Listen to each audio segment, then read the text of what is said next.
Hello guys, welcome back po sa ating YouTube channel. Meron po tayong ayusin ngayon. Concert po ito. Model KS-15PU. Ayan po, powered speaker. Ang problema po niya pagka in-on ay may malakas po na whistle sound. Ito po, on. Oop, nawala. So ibig sabihin, nag-intermittent yung problema nito. Kanina may malakas. Ngayon wala. Yun, parang ganun na continuous siya pag inon mo siya. Yan na mga kabayan, lumabas na po yung sira niya. I-on ko siya. Ayan po siya. Lakas ng pito ng tunog pag inon. Kahit na naka-off po lahat to, yung volume natin. Mic 2, line, master, bass, treble. Lumalabas po yung ganong ingay pagka pinower on. Check ko natin kung ano yung kanyang problema. Yan po ang kanyang laman. Ngayon, i-diagnose ko po ito at papakita ko sa inyo kung makita ko yung problema niya. Tuturo ko po kung saan banda. Ito yung power transformer, power supply, power amp, preamp.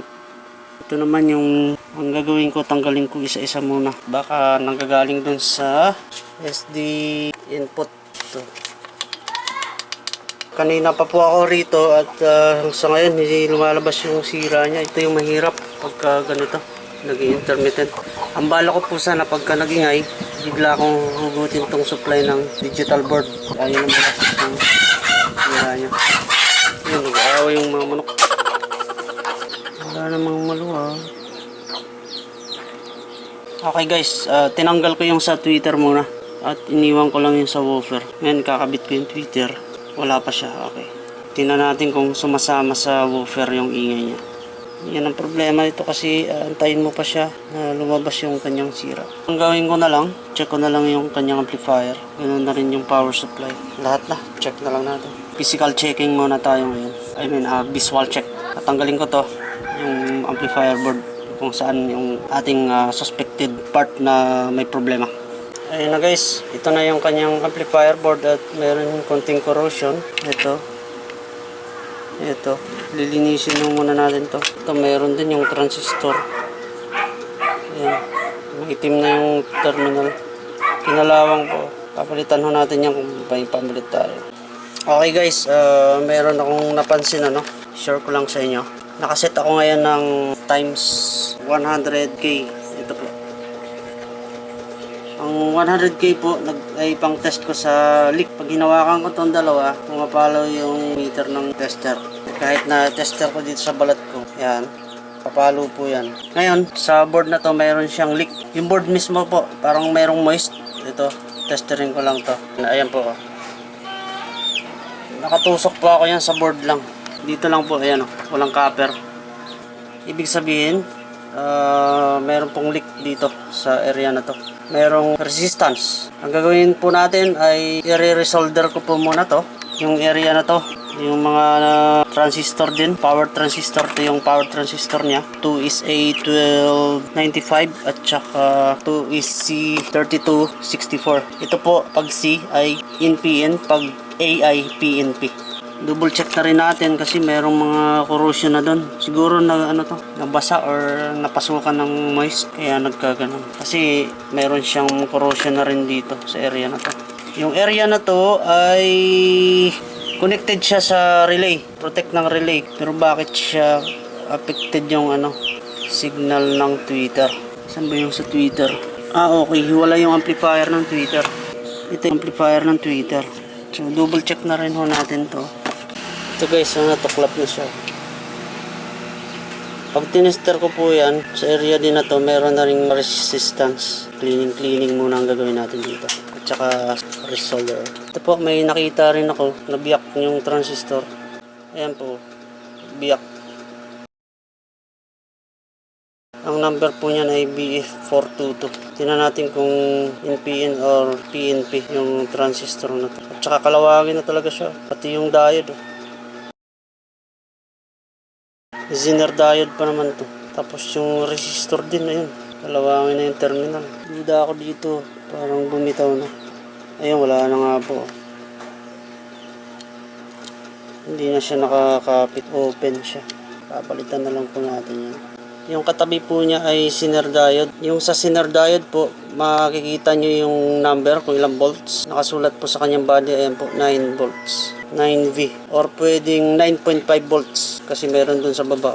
Pero basa ko rito ay 9 volts. Anyway, konting difference lang naman. 9.5, kahit 9 volts okay lang yan. Check ko kung meron pa akong 9 volts Zener diode. Ayan guys, nagtanggal ako ng isa. In-PN po, yung BF422. At ang kanyang base po ay nandito. Base, yung gitna collector, tapos emitter dito. Ito po ay mapuputol na siya. Palitan na lang natin to. Kaso wala akong pamalit. Hanapan ko na lang ito ng replacement. Okay guys, ito na lang yung ipapalit ko. C945 replacement doon sa BF422. Parehas lang po ang kanilang orientation, base collector emitter. Tsaka ito po ay NPN din.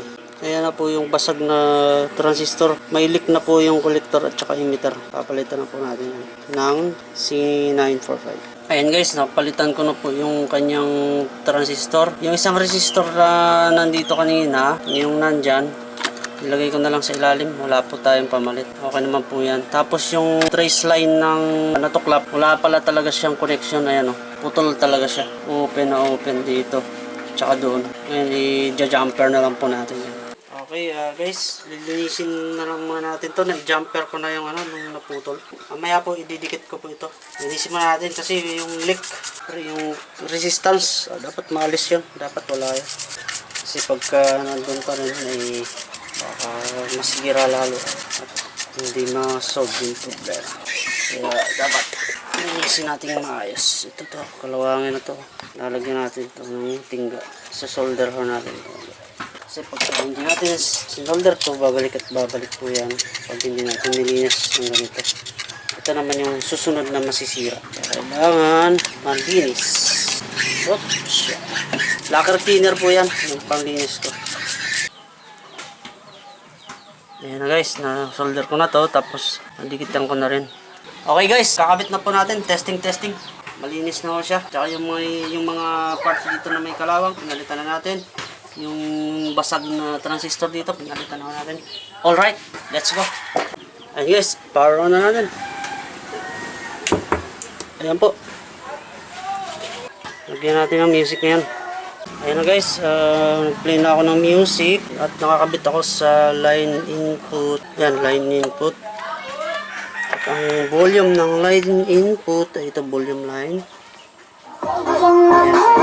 Ayan.